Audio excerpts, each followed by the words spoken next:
on any time, right? It's not on regular TV? Yeah, I can promote it one last time. Take off that. What is your event?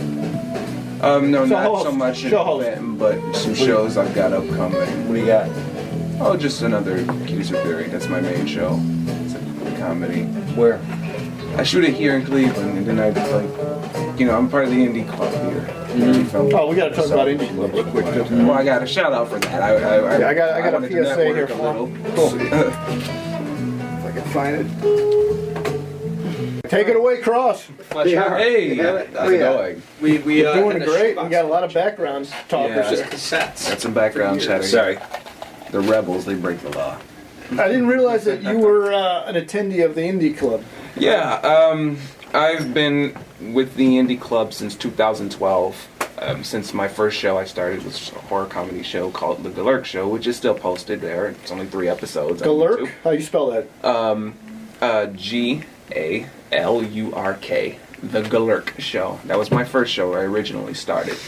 And now I just started moving on and doing more and more and more shows there on YouTube. By the way, if there's anyone listening, if there's anyone, like any Kross goons or any other indie people or indie film creators out there, who have content, who have films or whatever, shorts, whatever, I am looking for guest stars at the end of every episode because it's recently something I started doing since the 3rd episode. And that is the Kirrsu Theory. You can find that on Facebook. It's Kirrsu Theory, Theory.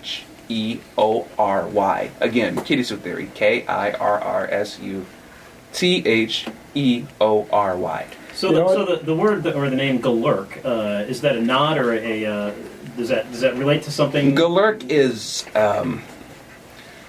originally when I started working, I started doing graphic novels, and Galurk was just this deity I had created as my muse, and eventually, I eventually used him into that show. I brought him off the pages, so you see this big face or something behind me during each show.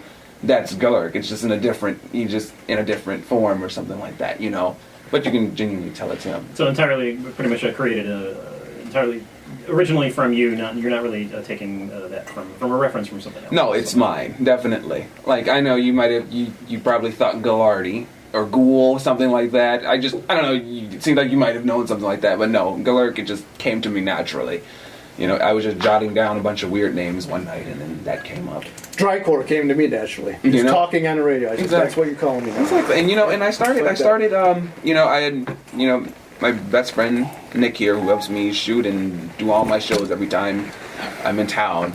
He introduced me to the indie club, and he got me doing my first production with him. Something I had written, but he kind of thought it was copying off his show, which I wasn't, but he saw it and he said, okay, this is good, let's give it a go, let's try it out, and so naturally I just started writing more and more different shows, appealing to different kind of audience, Now, real quick, Indie Club, does it still meet at the Liwa at Asia Plaza? I believe so, yeah, that's it. Okay, yeah, every third Sunday, I believe. Sunday of the month. However, this month, it's the 4th for some reason. Yeah, I haven't been there since 2011, so the last time I was there was right before you started coming in, 2012. So yeah. It's where a lot of people can show their works in progress or their finished product, get feedback early from different people. Absolutely, and that's why I wanted to have, because I believe in the indie and the underground, because there's a lot of potential here, and it's so creative and it's so legit, and it's just, it kind of sucks that, so many big scammers and stuff who promise big dreams come into the indie club, and it's all these promises and misleads people,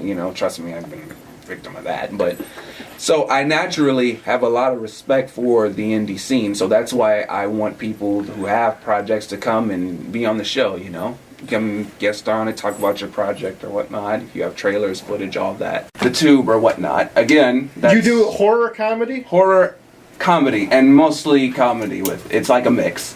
Horror comedy mix. Comedy mix, yeah. And you do TV? Right now I do YouTube and...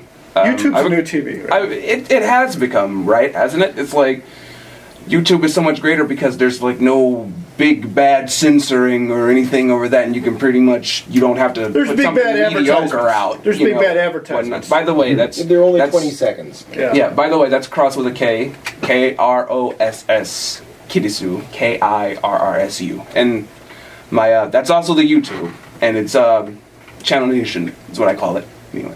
And do you have people under you? Yes, I do. You're an executive of a network which is soon to be. Well, no, just a YouTube channel, but I've had it for a good 4 years now, and it's building. My latest show now is the Kirrsu Theory, which has attracted a nice following. It's more for those, I always say, like, welcome ghouls and all other kinds of creatures out there, and all those weird peepers or whatnot. Hey, watch the show, Would you say that this is a sort of in line of the horror hosts of past, like Ghoul, Son of Ghoul? I wouldn't say I'm going for like the horror host sort of thing. I'm just going for that real comedy, because some people might be offended at some of the stuff I say, but I'm just being real, and that's what they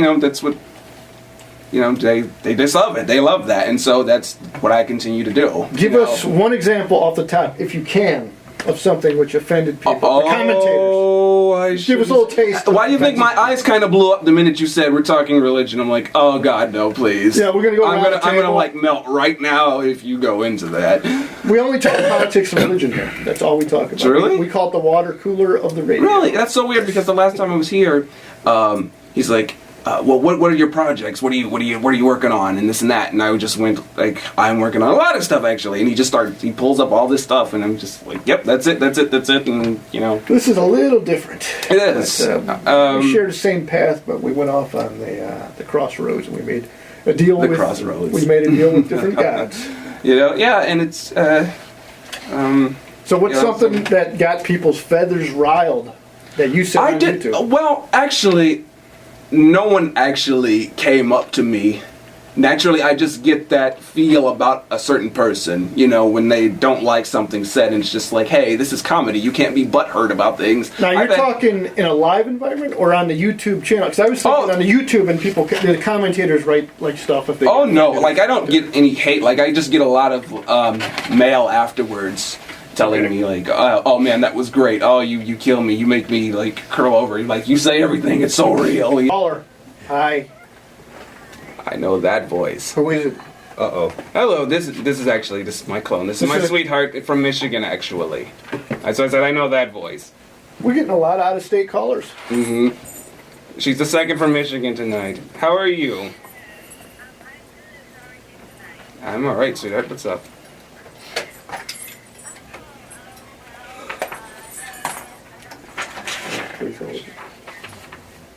Okay.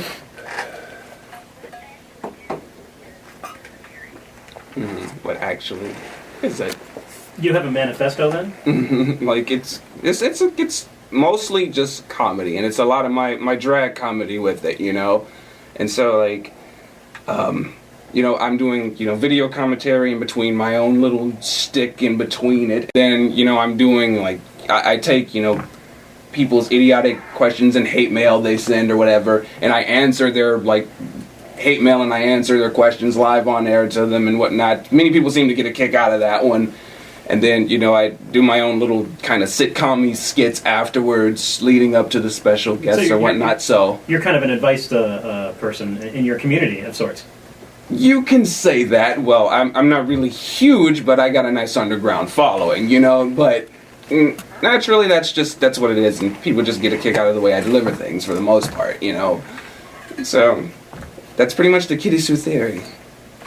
Well, again, me, Kross, Kirrsu. Find me again. I will spell it nice and slow for you. Just go ahead. Kross space KIRRSU. That's me on YouTube. That's me on what? I see you're struggling. I am struggling, but I think I'm struggling with the Droid phone and not what you're saying, because you're being pretty clear. KRO space KIRRSU. There you go. And just Kirrsu theory. Also, That's Facebook, that's YouTube, and all the links to my pages are on there too if you want to check that out. What about Shows. Twitter or Instagram? I have no Twitter or Instagram. just Facebook and YouTube will do me, and The possible signs of trouble. There may be signs that you or we know nothing about. Even if you answered no to the above questions, please see a counselor or other professional who knows about drum dependency. The National Council on Percussion Instrument Abuse, Inc. offers free confidential information and referral, and will share your name with local law enforcement officials. Thank you. So come to Drum Circle Thursday, folks. I didn't do it. Let's say it all. You want to hear Phil Collins' drum solo that I pulled up here? Perfect. Yeah, Phil absolutely. Collins' drum solo. Here he comes. He's backstage. He's got the drumsticks. He's got a water bottle. He's walking. Oh my God. He's coming through the stage. Channel Nation. Cross Kirrsu at Facebook.com.